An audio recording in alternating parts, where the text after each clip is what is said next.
কিছুদিন আগ পর্যন্ত মনে করতাম যে টানা টানা আইলাইনার আসলে আমার চোখের জন্য মানানসই না। আমি সবসময় জেনে এসেছি যে আমার চোখ আসলে খুব ড্রুপি, হুডেড এবং আমাকে দেখলে সবসময় মনে হয় যে আমার ঘুম আসছে। আর কিছুদিন আগ পর্যন্ত মনে করতাম যে টানা টানা আইলাইনার আসলে আমার চোখের জন্য মানানসই না। যতদিন না আমি শিখলাম যে কিভাবে আমার চোখে আইলাইনার এপ্লাই করতে হবে। যতদিন পর্যন্ত আমি শিখিনি। এটাও আমার চোখ, এটাও আমার চোখ।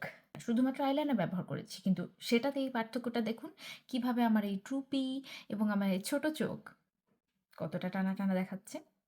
সবার আগে আমি একটা পেন আইলাইনার নিয়ে নিচ্ছি। আপনারা চাইলে পেন্সিলও ব্যবহার করতে পারেন। যারা বিগিনার তারা পেন্সিল ব্যবহার করলে বেশি ভালো হয়। কারণ এক্ষেত্রে বেশি কন্ট্রোল থাকে। তো পেন আইলাইনার যদি ব্যবহার করেন তাহলে সেক্ষেত্রে আমি যেটা করি, আমার যে নিচের আইল্যাশ লাইনটা আছে সেটা বরাবর আমি একটা স্ট্যাম্প করে নিব। অর্থাৎ একটা গাইডলাইন নিয়ে নিব। দ্বিতীয় যেটা গাইডলাইন সেটা নিব হচ্ছে আমি সরাসরি যদি আমি তাকাই, আমি এদিকে তাকিয়ে করছি কারণ আমি ব্যাক ক্যামেরাতে শ্যুট করছি। তো সরাসরি তাকালে আমার যে জায়গাটাতে একদম মিডলে যেখানে আমার চোখের মণিটা শেষ হয়, ঠিক সেই জায়গায় আমি আরেকটা গাইডলাইন নিয়ে নেব।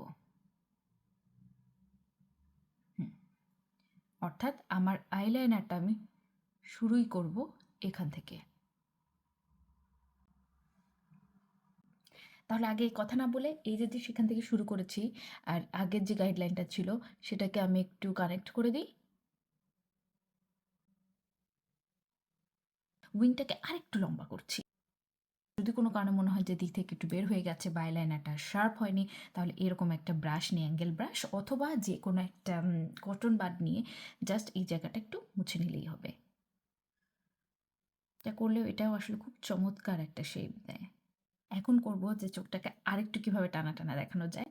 সেটার জন্য যেটা করব, এই যে উইংটা করেছি না, এটার বরাবর একটু কোণা করে একটা ইনার উইং করব।